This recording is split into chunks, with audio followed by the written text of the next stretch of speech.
வணக்கம். இன்று இனியவை கூறல் அதிகாரத்தின் 5வது குறளை நாம் காண இருக்கிறோம். அது ஒரு பக்கம் இருக்கட்டும், இனியவை கூறல் அப்படிங்கிறது ஒரு பக்கம் இருக்கட்டும். அதையும் தாண்டி நம்ம எல்லாருக்கும் என்ன பிடிக்கும் அப்படின்னு கேட்டாக்கா, குறிப்பாக பெண்களுக்கு நல்ல ஆடைகள், அழகான அணிகலன்கள்.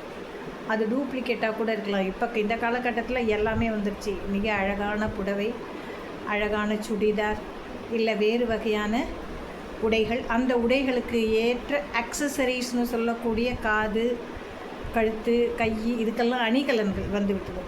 நம்ம எல்லாருக்கும் அது ரொம்ப இஷ்டம். அதுவும் இந்த சின்ன பிள்ளைங்க இருக்குது பார்த்தியா, இப்போ வரக்கூடிய அந்த டீனேஜர்ஸ் பாருங்கள், எவ்வளவு அழகாக தங்களுடைய அழகுணர்ச்சியை வெளிப்படுத்துகிறார்கள் என்பது புரியும். ஏன்னா பெண்கள் அழகாக இருந்தால் தான் அந்த இடமே அழகாக இருக்கும், மங்களகரமாக இருக்கும். ஆக நமக்கு அது பிடிக்கும். அணிகலன்களும் நமக்கு பிடிக்கும். மகாலட்சுமிக்கு விருப்பமானது என்ன? மகாலட்சுமிங்கிற படத்தை பார்த்தோம்னா ஒரு சாதாரண உடை உடுத்தியவளையா பார்க்குறோம்? இல்லையே. பட்டுடுத்தி, பகட்டான ஆடை, ஆபரணங்கள், அவளுடைய ஒளி பொருந்தி அந்த உடலை பார்க்கும்பொழுதே நமக்கு ஒரு சந்தோஷம் வருது இல்லையா? அது மாதிரி தான் நம்மளை பார்த்தா மற்றவங்களுக்கு சந்தோஷம் வரும். அதனால தான் பெண்கள் குறிப்பாக முக்கியத்துவமாக இந்த விழாக்களுக்கு போகும்போது தங்களை அலங்கரித்து கொள்ளுகிறார்கள். அந்த அழகு உணர்ச்சி வெளிப்படுத்துதல் இது மிகச்சிறந்த உணர்ச்சியாகும். அந்த இடமே மங்களகரமாக இருக்கும்.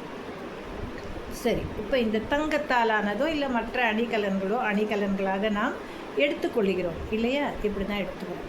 சரி, இந்த அணிகலனுக்கும் இனியவை கூறலுக்கும் என்ன தொடர்பு? என்னடா இவங்க சம்மந்தம் இல்லாமல் நல்லா அழகாக ட்ரெஸ் பண்ணிக்க, நகை போட்டுக்கன்னு சொல்கிறாங்களே, இதில் என்ன நமக்கு அணிகலன்களோடு என்ன ஒத்து வருது அப்படின்னு பார்க்கலாமா?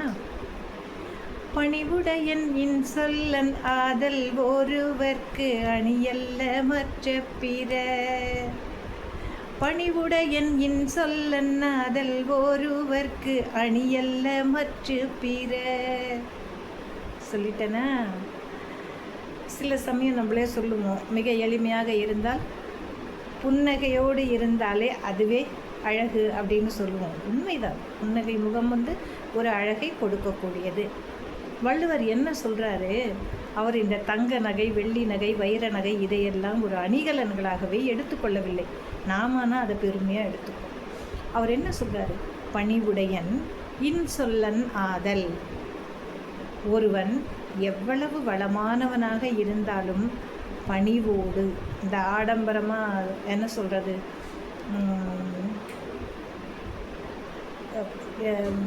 ஈகோ, நான் பெரிய ஆள் உலகத்திலே, என்கிட்ட இல்லாத வசதியா அப்படின்னு ஆண்களும் சரி பெண்களும் சரி அந்த பகட்டு, அதை தான் அவர் சொல்கிறார். இந்த பகட்டாக வருவாங்க. அப்படியே பெரிய ஆடம்பரம் வந்தாலும் திடீர்னு 10 பேர் கூட அந்த மாதிரியெல்லாம் தன்னுடைய பதவியை அப்படியே பறைசாற்றுவார்கள், சொல்லாமல் பறைசாற்றுவார்கள். அது கிடையாதுடா.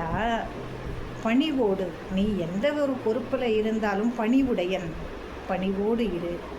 இன்சொல்லன் ஆதல், இனிமையான சொற்களை கூறக்கூடியவனாக இரு. அப்படி இருந்தால் அதுவே மிகச்சிறந்த ஆபரணம், நகை என்று கூறுகிறார். இப்போ புரியுதா நான் சொன்னது? பணிவுடையன் இன்சொல்லன் ஆதல் ஒருவர்க்கு அணியல்ல மற்ற பிற. நான் என்னதான் வைடூரியம், தங்கம்னு போட்டு இழைச்சி இருந்தாலும் அந்த பணிவு இல்லை, இன்சொல் என்னிடம் இல்லைன்னா ஒருத்தர் கூட என்னை மதிக்க மாட்டாங்க, நாய் கூட மதிக்காது. ஆக பணிவாக இருத்தலும் இன்சொல்லை கூறுதலும் ஒருவருக்கு மிகச்சிறந்த அணிகலன்களாக கொள்ளப்படுகிறது. அப்போ இது எவ்வளவு சிறப்பு வாய்ந்ததுன்னு பாருங்கள். அதனால தான் இனியவை கூறல் என்ற அதிகாரத்தில் இந்த குறளை அவர் சொல்கிறார். இதை மனதில் இருத்தி கொள்ளுங்கள்.